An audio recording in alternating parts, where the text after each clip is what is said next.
थाना कंगरखेड़ा के अंतर्गत 22-23 जनवरी की देर रात्रि को 3 अज्ञात बदमाशों के द्वारा एक सेंट्रो गाड़ी को एचआर मंडप के सामने से लूट लिया गया था, जिसमें कि वादी के द्वारा तत्काल ही पुलिस को सूचित किया गया और ये बताया गया कि उसकी गाड़ी में जीपीएस लगा हुआ है, जिसके आधार पर पुलिस की टीम के द्वारा उस गाड़ी का पीछा किया गया और पीछा करने के दौरान जब बदमाश घिर गए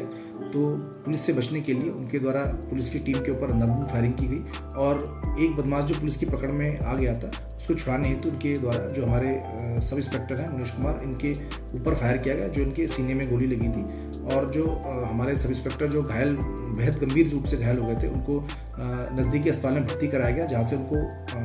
उपचार हेतु हायर सेंटर रेफर किया गया, जहां उनकी सर्जरी के बाद उनकी जान बच पाई थी। इस पूरे प्रकरण में पुलिस द्वारा हत्या का प्रयास और लूट का मुकदमा 3 अज्ञात बदमाशों के ऊपर पंजीकृत किया गया था। पुलिस की टीमों को जो लगाया गया था उनके द्वारा अथक परिश्रम करके इन तीनों ही बदमाशों को सीसीटीवी के आधार पर उनकी पहचान की गई थी, जिसमें कि 2 की पहचान पुख्ता हो गई थी, जिसमें कि विनय वर्मा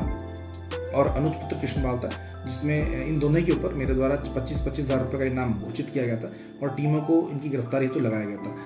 आज शाम को विनय वर्मा और नरेश सागर ये दोनों यहाँ से आगरा भागने की फिराक में थे, जहाँ इन दोनों ही को पुलिस द्वारा गिरफ्तार करके थाने लाया गया और इसमें पूछताछ के दौरान ये पता चला कि विनय वर्मा के द्वारा उस दिन अपने सेमी ऑटोमेटिक 32 बोर के वेपन से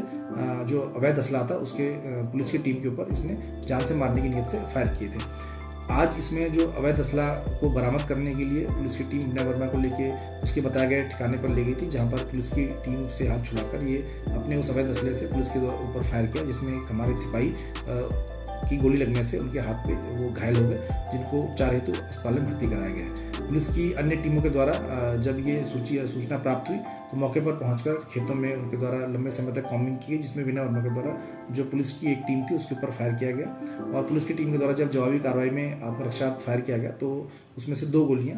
विनय वर्मा के लगी और पुलिस की टीम के द्वारा उसकी जान बचाने हेतु नज़दीकी अस्पताल में भर्ती कराया गया, जहाँ से उसकी क्रिटिकल हालत को देखते हुए उपचार हेतु हायर सेंटर रेफर किया गया, जहाँ उसकी मृत्यु हो गई है। विनय वर्मा के ऊपर 6 से अधिक मुकदमे दर्ज थे, जिसमें कि लूट, हत्या का प्रयास, गैंगस्टर एक्ट और चोरी जैसे मुकदमे दर्ज थे। इस पूरे प्रकरण में उचित विधिक कार्रवाई की जा रही है और जो